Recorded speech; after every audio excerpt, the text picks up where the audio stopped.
should not be the first order of priority, and should only be used in exceptional circumstances, in case of imminent crisis or crisis development, and should not be a substitute for macroeconomic and macroprudential measures. This has been the policy, and this has been the institutional view which had to rally the consensus around all the members, so that the international monetary system and the way in which capital flow around the world be an agreed framework. I think that it's certainly a view that needs to be supported by actual real-life policies, developments, circumstances.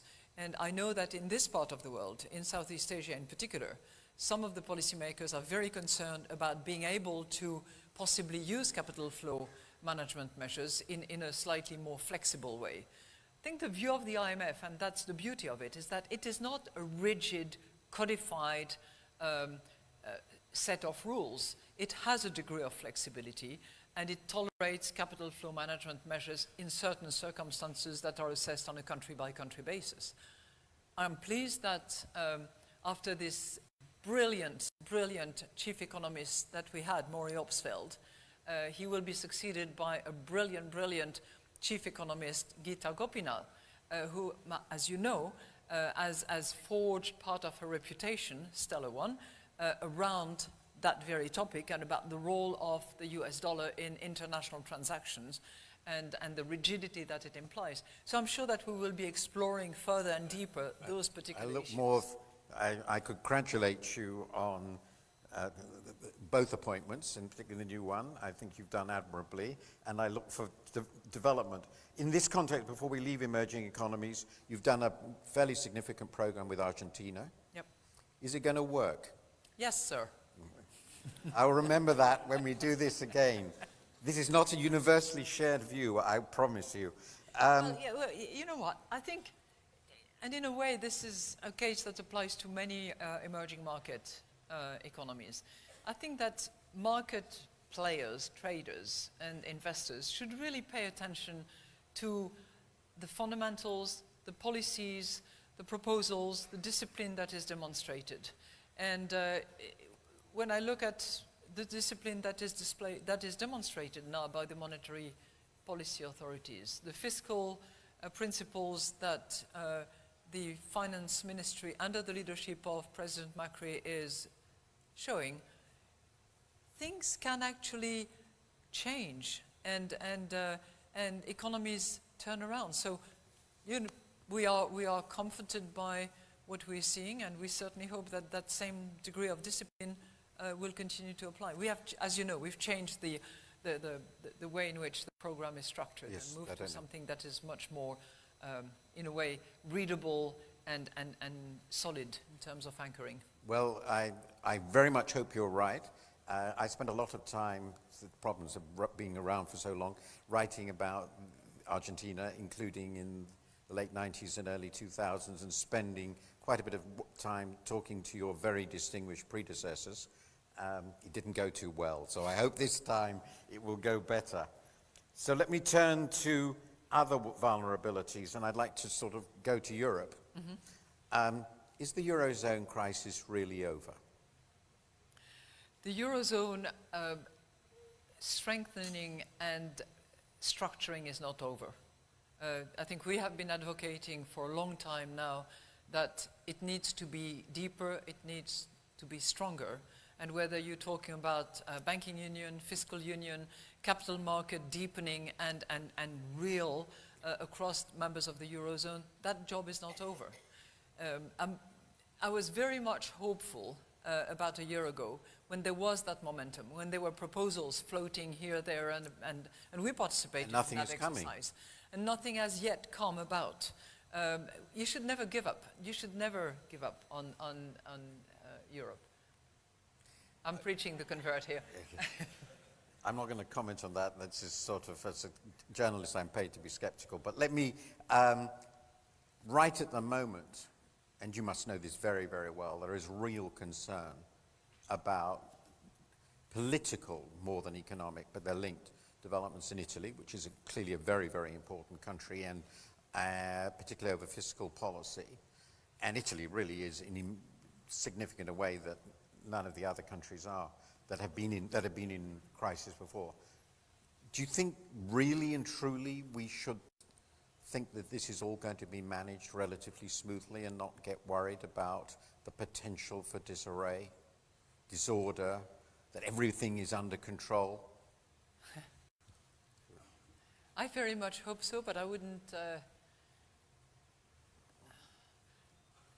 pass that moment without just reminding all of us that when you join a club, and when you decide to stay in that club, which is something that apparently has been reaffirmed very recently, then you play by the rules of the club.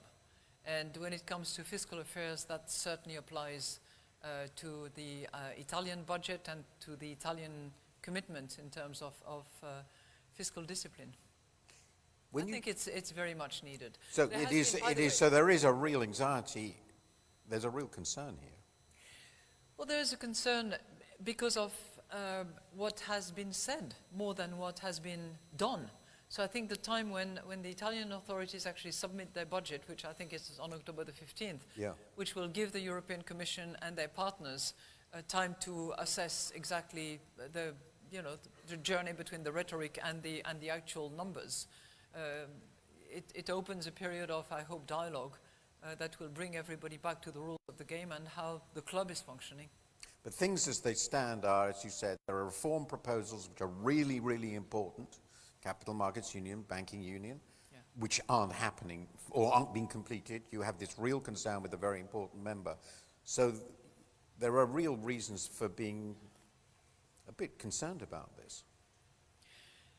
As I said, I don't think that you should ever give up on Europe and the euro area as well. It takes time, often, for them to reform, to fix issues, and they have done an awful lot. I'm not here to defend what was done at the time of the crisis. It was often too slow, often not enough, but eventually the Europeans got there. End. So when you look at the European Stability Mechanism, when you look at the European supervisory system, when you look at how it's improving over time, when you look at how they are testing their banks, and how Madame Nui, another woman in the landscape, actually raises her voice to say, watch out, you have to deal with your non-performing loans. I think there is improvement, and we can't just discount that. To speak of Italy, they're not at the end of that journey either, but they have looked at their NPLs and have begun the significant reduction of those NPLs. Do you feel that the IMF's involvement with Greece was a disaster? It was far more difficult than other successful involvements that we had. When I look at Ireland, when I look at Latvia, when I look at Portugal, or when I look at the banking system in Spain, where we had also a program, those were far more, far easier, less laborious, less contentious, less staff intensive than the Greek program was. And yes, there were mistakes made on the Greek program, the initial program, and for the mistakes that we had made, we certainly acknowledged them, and certainly how we underestimated the fiscal multiplier in particular was one where Olivier Blanchard at the time recognized, and I recognized too, that it had been vastly underestimated. But one of the attributes of those solid programs like Ireland, like Portugal, like Latvia, was the ownership that the teams successively, whether they were majority or opposition, and whenever they took the baton from each other, they took ownership. It was their program. With Greece, it was always far more complicated. It was always imposed by someone else and coming from the outside. Will there be a Brexit deal? I really would like to know. I really would.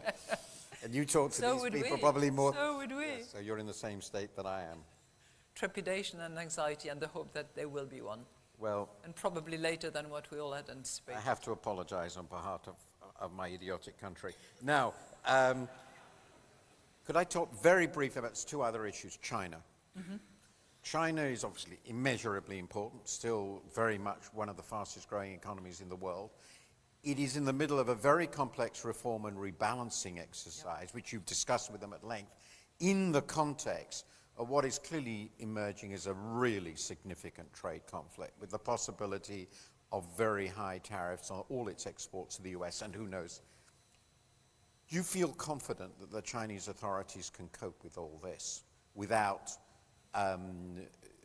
really quite significant economic disarray, which would, of course, because it's such a huge, important market, affect the whole region here and indeed the world?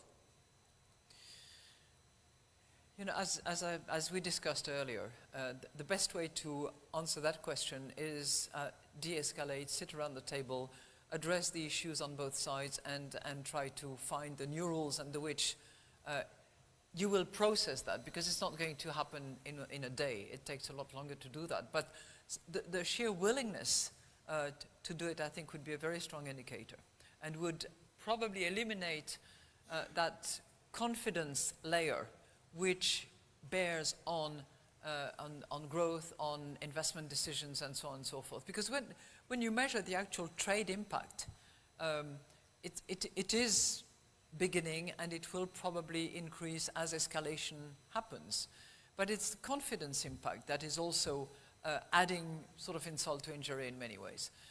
So best to actually start with that. And obviously all players prepare for what if. The Chinese authorities are certainly looking at options, I would think, in order to maintain a level of growth that will keep the economy under control. And we are seeing recent decisions from the PBOC to that effect. I think that it's a complicated equation where they have to both use the flexibility that is available, but at the same time be very very attentive to their fiscal position in order to steer that Chinese boat. There are many more questions on that, but I really only have time for one more. So let me turn to your institution. It looks as though there is a considerable chance, depending very much on what happens, that quite a number of economies, probably emerging economies, will need assistance again. It's a cycle. We've got a monetary adjustments going on, which are complex in a very difficult situation. Do you feel that the IMF today is adequately resourced in terms of funding? I know this is now an issue that you've raised, and people, to deal with what might be quite challenging times for you in the next few years? On people, I have huge trust and rely heavily on the talent of our staff. And I really think that they are extraordinary, and that they can be mobilized and spend inordinate amount of time and energy on helping the membership.